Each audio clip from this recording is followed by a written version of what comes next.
of Florida, member of the House Energy and Commerce Committee. Look, you and I have been talking about this all through Biden's presidency, and now we are finally seeing some changes. And there is this push against President Trump to try to get these very people out of the country. Your take? You know, Harris, it's hard to watch that report. My heart just breaks for those parents. I know you as a mom and me as a soon-to-be mom. Oh, that just breaks my heart. You know, we just cannot get the interior enforcement done fast enough. These people should never have been in our country in the first place. And we're seeing so many situations where these are twice or three times deported individuals who, again, they're criminals, they're repeat career criminals. They have no place in our country. And to see situations where you have representatives in Congress that are basically creating the MS-13 caucus, going to bat for illegals over the people who pay their salaries, it's infuriating. And I think this is a wake-up call every single time we deal with these situations, that we as everyday Americans, we have to continue to keep the pressure up. We have to demand that our leaders are pushing for the interior enforcement and removal of people who should never be in this country in the first place. We've seen a bit of a trickle down, and we need to up that enforcement because every day we're seeing crimes committed and lives lost as a result of inaction. Yeah, it's baffling why Democrats who just lost on this issue through President Biden's loss in November and then lost the House and the Senate.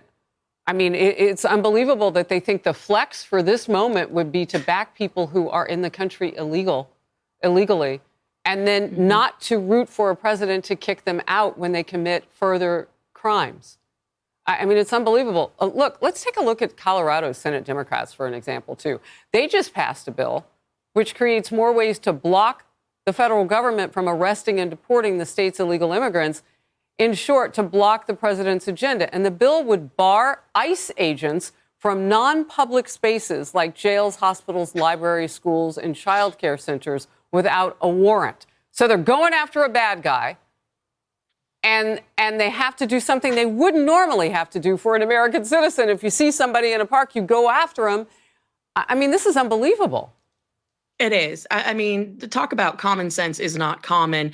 And as a Colorado native, it's absolutely heartbreaking to see what is happening to my home state, which is why, of course, I am always grateful every single day that I am now a Floridian, where Governor DeSantis does not play that game and prioritizes the safety and well-being of Floridians first rather than illegals.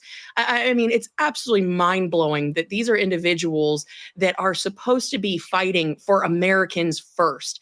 And so whether it is in the state legislatures, as we're seeing in the Colorado State Senate, or heck, even the Maryland Senator Van Hollen, who is using taxpayer funds to travel to El Salvador and advocate for an MS-13 gang member. Meanwhile, there is another situation where we have a lost life, a mother murdered in cold blood by an illegal, never should have been in the country in the first place. When will these senators, when will these Democrats stand up for Americans? It's insane. And we, again, as constituents, as Americans, as good people, should be standing up and screaming to the top of heaven that this is unacceptable. We need to demand accountability. President Trump is doing everything he can. We in the House need to pass more legislation, and the Senate needs to actually codify efforts to get these folks out of our country and tighten up the laws. This cannot stand. You know what? You just got to the question I was going to ask, and that is what you on the Hill could do. And you've told us. And look, I don't know if Democrats have gamed this out. This is the issue of the moment. And they are not winning. They are not winning. And you